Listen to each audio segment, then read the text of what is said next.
네, 오늘 예배 참석하신 여러분들을 주님 이름으로 환영하고 축복합니다. 네. 요즘에는 미디어가 발달해서 굉장히 많은 소리들을 듣고 삽니다.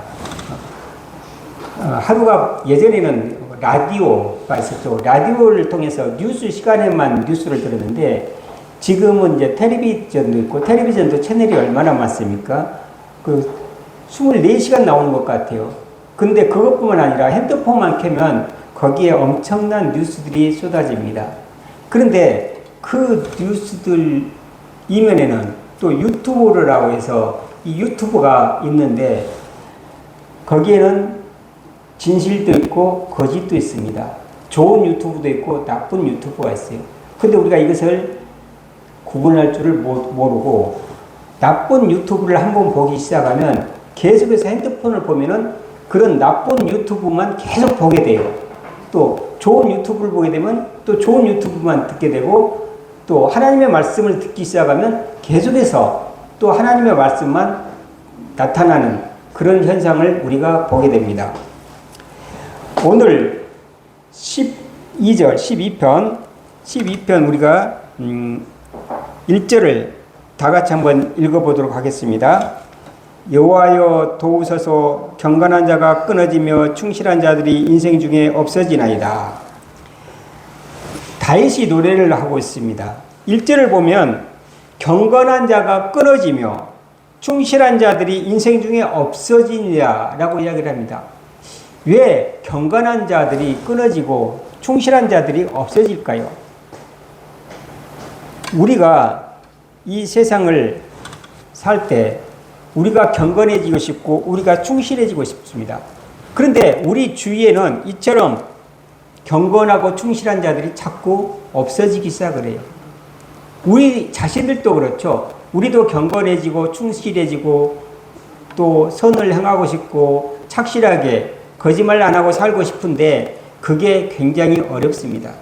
왜 어려울까요? 하나님의 말씀에 따라서 산다는 것은 불편한 겁니다. 불편한 거예요. 그렇지 않습니까? 하나님이 이것도 하지 마라, 저것도 하지 마라, 술 취하지 마라, 또 뭐 하지 말라, 뭐 하지 말라, 얼마나 하지 말라는 것이 많습니까? 그게 불편한 거예요. 우리는 죄성이 있기 때문에 하나님의 말씀이 불편한 거예요. 이 세상은 누가 잡고 있습니까? 하나님이 잡고 있는 것 같은데 세상 공중 권세를 잡고 있는 것은 사탄 마귀들입니다. 사탄 마귀들이 이 세상 공중 권세를 잡고 있어요. 그래서 우리는 뭡니까? 하나님의 나라를 이 땅에 실현하기 위해서 우리가 있는 거예요. 그러니까 우리는 계속해서 싸울 수밖에 없는 것이죠. 그래서 이 세상은 어떻게 보면 경건하지 않는 자, 충실하지 않는 자가 살기가 더 편한 것 같이 보이는 거예요. 그래서 주일날도 놀러 가고 뭐 자기 하고 싶은 대로 하고 술 먹고 뭐 자기 하고 싶은 대로 사는 거 얼마나 즐겁고 행복하겠습니까? 그런데 놀러 가고 싶은 것도 못 가고 교회만 와야 되고 또 거짓말 하면은 돈을 벌 것 같은데 거짓말도 못 하고 그러니까 교회 다니는 사람들은 맨날 손해만 보는 것 같습니다. 우리가 2절을 다 같이 한번 읽어보도록 하겠습니다. 그들이 이웃에게 각기 거짓말하며 아첨하는 입술과 두 마음으로 말하는도다. 이렇게 이야기합니다. 그들이 이웃에게 각각 거짓말을 말하는 거예요. 아첨 많은 입술, 아첨을 하고 또 두 마음을 갖기 시작합니다. 이건 뭡니까? 악은 말에서부터 시작이 됩니다. 말로 시작이 되는 거예요. 칼은 사람을 죽이지 살리기가 어렵잖아요. 의사가 이제 칼로 물론 사람을 살리겠지만 칼은 대체적으로 사람을 죽입니다. 총도 어떻게 됩니까? 총으로 사람을 살리겠습니까? 죽이는 겁니다. 그런데 말은 사람을 죽이기도 하고 살리기도 합니다. 말에는 권세가 있어요. 창세기를 보십시오. 하나님이 뭡니까? 가라사대. 하나님이 말씀하시기를 하나님은 말씀으로 모든 이 세상을 창조하셨습니다. 말씀이 곧 하나님이세요. 그런데 우리 인간은 뭡니까? 하나님의 모양과 형상에 따라서 지어짐을 받은 거예요. 그 뜻은 무엇이냐? 하나님의 속성을 우리가 일정 부분 가져왔다는 얘기예요. 그 일정 부분 가져온 속성 중에서 뭡니까? 말의 권세가 있습니다. 말의 권세가 있어요. 그래서 인간은 자기가 말을 뱉어놓으면 그것이 실현되어지는 것을 볼 수가 있습니다. 어떤 사람을 욕을 하고 계속 저주를 해보십시오. 그 사람 망하게 됐어요. 또 내가 자기 자녀에게 계속해서 너는 왜 그래 못났어 그러면 어떻게 됩니까? 그 자녀는 정말 못나집니다. 그런데 누가 봐도 얼굴도 믿고 누가 봐도 바보 같은데 너는 예뻐, 너는 똑똑해, 그렇게 말로 축복해 주는 자녀는 어떻게 됩니까? 정말 예뻐지고 정말 똑똑해집니다. 이 세상을 지혜롭게 살아갈 수가 있어요. 그런 사람들은 얼굴에 빛이 나는 거예요. 얼굴이 인간이 봤을 때 예쁘다, 밉다 이런 기준이 아니잖아요. 보통 우리가 그렇습니다. 40대부터는 자기 얼굴에 자기가 책임져야 된다.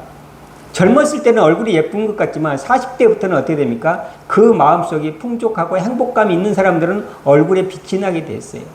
그런데 계속해서 그렇지 않는 사람들은 얼굴이 벌써 죽기 시작합니다. 광채가 나지 않아요.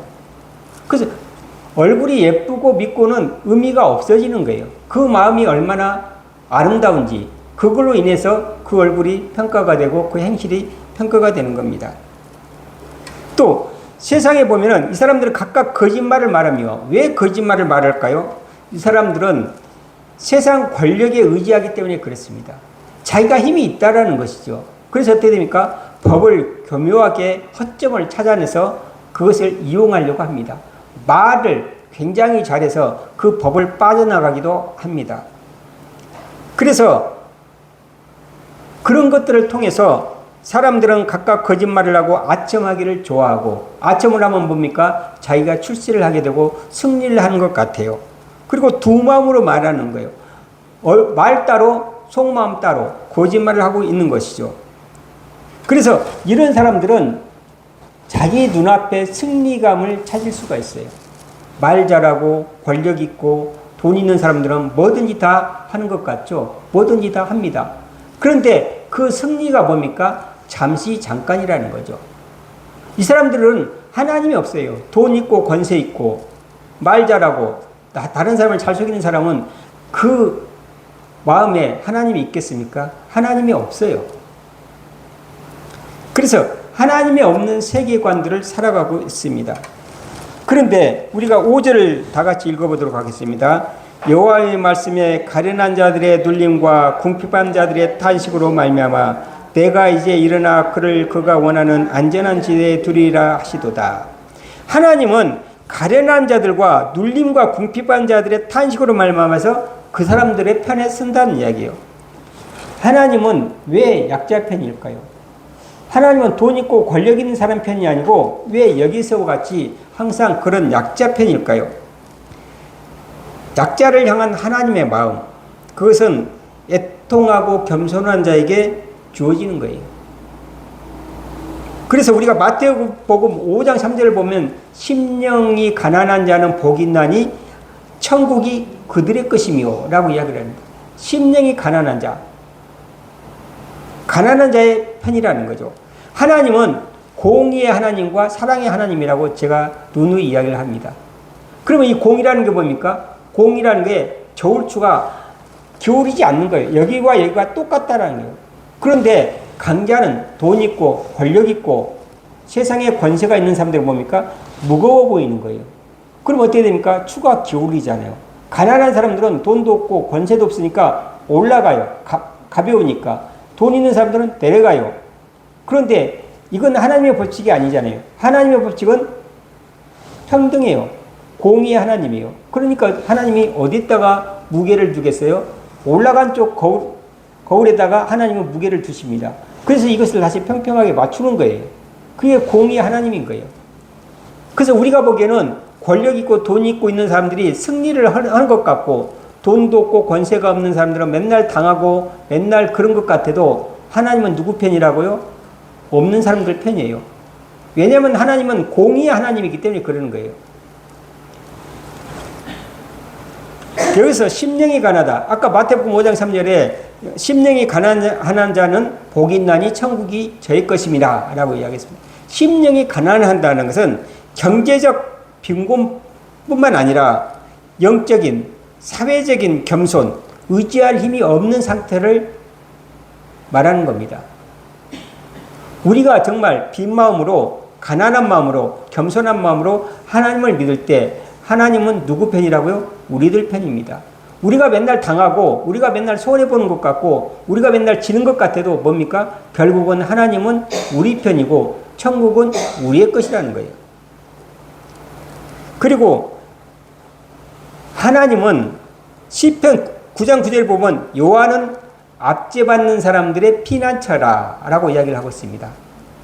압제받는 사람, 피복종자죠. 복종자들, 그러니까 권세 있는 사람 말고 다스림을 받는 억눌린 사람들, 이런 사람들의 피난처가 누구라고요? 하나님이라는 거예요. 하나님. 그래서 하나님은 힘없는 자가 의지할 수 있는 피난처입니다. 그리고 우리가 고린도전서를 주일날 계속 했잖아요. 1장 27절에 뭐라고 되어 있습니까? 하나님은 세상에 미련한 것, 그리고 천함을 택해서 지혜 있는 자를 이기시고 강한 자를 부끄럽게 하신다라고 이야기를 했습니다. 하나님은 바로 그러신 분입니다. 왜냐하면 하나님은 공의의 하나님이시기 때문에 그렇습니다. 그래서 하나님은 강자 중심, 돈 있는 사람들, 권세 있는 사람들을 통해서 이 세상을 바꿔나가는 게 아닙니다. 그런 사람들을 통해서 하나님의 나라가 실현되는 게 아니에요. 하나님의 나라는 어디에 있습니까? 우리가 빈 마음으로, 가난한 마음으로 하나님의 말씀에 복종했을 때 그 가운데서 하나님의 나라가 세워지는 것입니다. 따라서 교회는 사회적인 약자, 소외된 자들의 피난처가 되어야 됩니다. 이 교회가 하나님이 계신다고 그러면 그 사람들의 피난처가 되어야 되는 거예요. 그런데 과연 한국교회는 그 역할을 했는가? 되돌아와야 됩니다.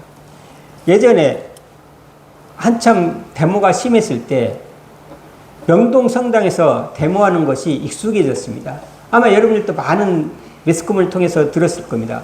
명동 성당에서 얼마나 많은 사람들이 데모를 했습니까? 그런데 바로 그 길 건너편에 아주 큰 우리나라의 교회가 있습니다. 근데 그 교회는 거기 가서 데모를 하지 않아요. 왜 그렇습니까? 교회는 너무 거룩한 곳이라서 그렇게 핍박받고 억압받는 노동자들이 가서 데모를 못합니까? 성당은 너무나 쉽게 들어갈 수 있어 그렇게 합니까? 그렇지 않잖아요. 교회가 피난처가 못 되어주기 때문에 그런 거 아니겠어요? 교회는 약한 자, 소외된 자들의 피난처가 되어야 됩니다. 그게 하나님의 뜻이에요. 힘 있는 자나 세상의 권세나 돈에 의지 않고 하나님의 뜻과 능력에 의지하는 사람, 이 사람이 바로 기독교인입니다. 우리가 6절을 한번 보도록 하겠습니다. 여호와의 말씀은 순결하며 흑도가니에 7번 단련한 은같도다 라고 이야기를 했습니다. 여호와의 말씀은 순결하고 흑도가니에 7번 단련한 은같도다. 순결하다는 거죠. 순결하고 단단하다는 거예요. 변하지 않는다라는 거예요.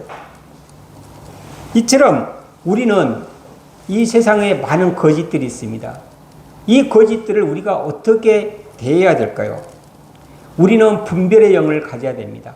무엇이 거짓말인지 무엇이 참인지를 분별하는 영을 가져야 돼요. 왜냐하면 이 세상은 너무나 많은 거짓이 판을 치고 있기 때문에 그렇습니다. 이 세상에 악이 잡고 있어요. 그렇기 때문에 거기에서 무수한 거짓말이 있어요. 그 거짓말 가운데서 우리가 참을 어떻게 구별할 것인가? 어떤 것이 거짓이고 어떤 것이 참인지를 어떻게 구분할 것인가? 이것은 현대를 살아가는 데 있어서 굉장히 중요합니다. 그렇게 하기 위해서는 어떻게 됩니까? 분별의 영을 우리가 구해야 됩니다. 이 분별의 영은 뭡니까? 하나님의 말씀이라는 거예요. 하나님의 말씀으로 우리는 그것들을 구분을 해야 됩니다. 그래서 우리는 큐티를 해야 됩니다. 큐티를 여러분들이 처음에 여기서 강의를 들을 때 굉장히 어렵게 들었죠. 뭐 뭘 해야 되고 뭘 해야 되고 뭐 그러는데 그렇게 복잡하게 생각하지 마시고요. 하루에 한 번 성경 말씀 한 절이나 또는 한 장을 읽으십시오. 읽고 난 뒤에 이 성경 말씀이 이 성경 말씀을 통해서 하나님이 나에게 무슨 말씀을 하시는지 눈 감고 조용하게 하나님의 말씀을 듣는 연습입니다. 큐티는 하나님의 말씀을 듣는 시간이에요. 24시간 있습니다. 여러분들 거기서 단 5분 하나님의 말씀에 귀를 기울일 시간이 없으십니까? 이 세상이 너무 복잡해서 너무 할 일이 많아서 너무 이런저런 생각이 많아서 단 5분 하나님의 말씀을 들을 시간이 없으십니까? 큐티는 하나님의 말씀을 듣는 시간인 겁니다. 기도는 우리가 하나님께 아뢰는 거죠. 큐티는 뭡니까? 그 아랜 우리의 기도를 하나님이 응답하시고 하나님이 우리에게 이야기하시는 거예요. 그래서 성경 말씀을 읽고 이 성경 말씀을 통해서 하나님이 지금 나한테 무슨 말씀을 하는지 곰곰하게 생각해보고 그 말씀을 기다리는 시간이에요. 우리는 그래서 하나님의 말씀을 드려야 돼요. 우리가 하는 말만 막 속사포같이 하나님께 말을 하고 하나님이 무슨 말을 하려고 그러는데 그 다음부터 안 들어요. 귀를 딱 닫아버려요. 세상의 걱정과 염려가 우리 마음속에 꽉 차가지고 하나님이 무슨 말씀을 하려고 해도 들을 생각도 안 하는 거죠. 그러면서 어떻게 하나님 응답하세요, 응답해 주세요, 응답해 주세요. 그리고 우리가 할 수 있습니까? 응답을 하고 싶어도 말을 들어야죠. 여러분들 자녀도 그렇잖아요. 막 부모님에게 막 요구하고 막 해요. 그래서 그래. 그리고 부모가 뭔 말 한 말 하려고 그러면 또 막 말을 해요. 도대체 부모가 자녀에게 해주고 싶은 말이 있는데 할 수가 없는 거예요. 너무 바쁘고 말만 하면 자기 말만 하면서 말을 듣지 않는 거예요. 여러분들 가끔 세상을 살면서 그런 경험이 없으십니까? 누구하고 이야기를 하고 싶은데 그 사람이 계속 이야기를 하는 거예요. 내가 정말 뭔가를 이야기를 해주려고 그러는데 이야기를 들을 시간이 없는 거예요. 듣지를 않는 거예요. 지금 우리의 모습이 그거죠. 하나님이 우리에게 이야기를 하시려고 그러는데 우리가 안 듣고 있는 거예요. 큐티라는 게 뭡니까? 말씀을 읽고 그 말씀을 통해서 하나님이 오늘 지금 이 순간에 나에게 무슨 말을 하는 것인지 귀 기울이면서 잠잠하게 머물러 있는 시간인 겁니다. 그게 큐티예요. 복잡하게 생각할 게 없어요. 그래서 하나님께서 응답하시면 뭡니까? 그것을 마음속에 갖고 하루 종일 그것을 되씹어가면서 하나님 말씀대로 살아가는 거예요. 내 자신을 통찰하는 시간들인 거예요. 그리고 우리는 뭡니까? 이 복잡한 거짓의 세상을 살아가는 데 있어서 진리를 따라야 됩니다. 하나님의 말씀에 따라야 돼요. 당연히 하나님의 말씀을 따르는 것은 우리가 불편해요. 불편하지만 뭡니까? 하나님께서 우리를 지키사 이 세상 세대로부터 영원까지 보존하시리라 라고 말씀하고 계시지 않습니까? 그것을 믿고 뭡니까? 우리는 하나님의 말씀을 따라야 되는 거예요. 지금 이 순간 내가 손해보더라도 어떻게 됩니까? 하나님이 내 편이기 때문에 결국은 누가 승리합니까? 내가 승리하는 거예요. 하나님의 말씀을 따르는 자가 승리하는 거예요. 그 당시는 손해본 것 같아요. 얼마나 억울하고 힘듭니까? 그런데 결국은 하나님이 내 편이 되사 우리가 승리하는 삶을 살 수 있습니다. 그리고 이런 거짓에 우리가 대하는 태도는 정직한 언어를 사용해야 됩니다. 우리 입술을 하나님이 주장하게끔 해야 되는 거예요. 부정적인 이야기를 하지 않고 욕을 하지 않고 긍정적으로 하나님의 찬양하고 감사하는 말이 우리 입술에서 떠나지 않아야 됩니다. 그런 삶이 행복한 삶이에요. 우리는 이 세상을 보면은 부정적인 것도 있고 긍정적인 것도 있습니다. 물론 부정적인 것을 회피하라는 이야기는 아닙니다. 그렇지만 우리가 항상 말하는 것은 뭡니까? 감사해야 돼요. 부부간에도 감사하고 자녀에도 감사하고 이웃에게도 감사할 때 그 감사로 인해서 상대편이 감동을 받게 되는 거예요. 그래서 더 도와주고 싶은 생각이 들고 좋은 관계를 이어가는 거예요. 사람과 사람 관계는 나 혼자만의 관계가 아니에요. 서로 다 주고받는 게 있는 거예요. 그래서 내가 부정적인 이야기를 하면 어떻게 됩니까? 상대방도 부정적인 이야기를 하는 거예요. 내가 칭찬하고 내가 긍정적으로 이야기를 하면 상대편도 나를 칭찬하고 긍정적으로 이야기를 하게 됩니다. 칭찬하십시오. 아내는 남편을 칭찬하고 남편은 아내를 칭찬하고 또 부모는 자녀를 칭찬하고 자녀는 부모를 칭찬하고 존재만으로도 감사하십시오. 존재만으로 감사하십시오. 우리가 유튜브를 보면 솔깃하는 내용들이 너무 많습니다. 그런데 그 출처를 확인도 하지 않고 무조건 믿는 거, 이거 굉장히 위험합니다. 그게 누가 말했는지, 그게 과연 옳은 것인지 우리가 판단해야 됩니다. 판단해야 돼요. 너무 쉽게 거기에 우리가 빨리 들어가면 안 돼요. 이게 정말인지 참인지 시간을 두고 점검을 해봐야 됩니다. 그리고 뭡니까? 우리가 어떤 자극적인 동영상이 올라와요. 그러면은 어떻게 됩니까? 우리가 공유하기 바빠요. 이 사람에게도 알려주고 저 사람에게도 알려주고 이런 게 있었대. 사람들은 좀 음모론 같은 거에 좀 흥미를 많이 갖는 경우가 있어요. 내가 모르는 것을 알고 있다니. 그러면서 흥미를 갖는 경우가 있어요. 그런데 그게 거짓일 경우가 굉장히 많이 있습니다. 진실은 그렇게 흥미롭지 않아요. 진실은 굉장히 담백한 거예요. 근데 그것이 마침 무엇이 있는 것처럼 엄청나게 이야기를 하기 시작합니다. 그것은 진실이 아니죠. 그래서 공유하기 전에 잠깐 멈추십시오. 내가 어떤 정보를 얻었어요. 그것을 다른 사람들에게 전하기 전에 잠깐 머무르십시오. 바로 그렇게 내가 판단하지도 않고 무조건 퍼날리지 마십시오. 요즘에는 그렇게 퍼날렸다가 형사적으로 고발을 당할 수도 있습니다. 조심해야 되는 거예요. 그리고 더더군다나 그게 기독교인이라면 더 조심을 해야 되는 것이요. 함부로 그런 것들을 퍼날리기를 하지 마십시오. 그러면 내가 거기에 동조하게 되는 겁니다. 거짓에 내가 동조하기 시작하는 거예요. 그래서 뭡니까? 잠시 머무를 때 하나님은 그 진실을 밝혀주십니다. 시간이 가면 그 진실을 밝혀줘요. 내가 그것을 밝히지 않더라도 하나님이 밝혀주십니다. 그래서 우리는 거기서 성숙이라는 게 뭡니까? 어떤 사건이 일어날 때 곧바로 대응하지 않고 그것을 차분하게 우리가 소화를 해서 그것들을 논리적으로 맞춰서 다시 반응한 것, 이것이 성숙하는 거예요. 성숙한 기독교인이 되기 위해서는 다른 사람들의 반응, 다른 사람들의 거짓 이런 것에 쉽게 그렇게 반응하지 마십시오. 일단 한번 생각을 해봐야 될 필요성이 있습니다. 우리가 8절을 다 같이 한번 읽어보도록 하겠습니다. 비열함이 인생 중에 높임을 받는 때에 악인들이 곳곳에서 날뛰는도다. 하나님의 통치와 인간 세상입니다. 현실에서는 악인이 높임을 받고 정의가 뒤집히는 것처럼 보입니다. 우리가 그런 것을 얼마나 많이 봅니까? 그렇게 보여도 결국은 하나님이 판단하시고 심판하십니다. 우리가 이걸 믿어야 돼요. 그래서 그것을 믿고 우리는 뭡니까? 하나님을 믿고 우리가 인내하는 믿음을 가져야 됩니다. 기다려야 돼요.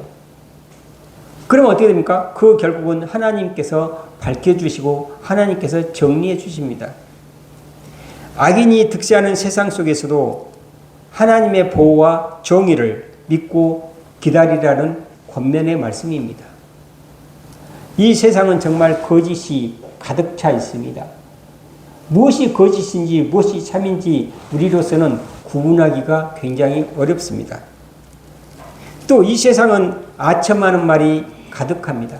그 아첨하는 말은 어떻습니까? 나를 당장 기분 좋게 하지만 그 뒤에는 악이 숨어 있습니다. 그러나 하나님은 경건한 자와 충실한 자의 편입니다. 눌린 자와 약한 자의 하나님의 편입니다. 여러분들은 정직해서 손해봅니까? 여러분들은 충실해서 손해봅니까? 하나님께서는 다 알고 계십니다. 여러분들이 정직하다는 거, 여러분들이 충실하다는 거 누가 알고 있습니까? 세상 사람들은 몰라줘도 하나님은 알고 계십니다. 그리고 하나님은 분명하게 거기서 보응해 주십니다. 지금 당장은 거짓말이 이기고 비열한 자가 인생 중에 높임을 받는 것 같지만 그렇지 않습니다.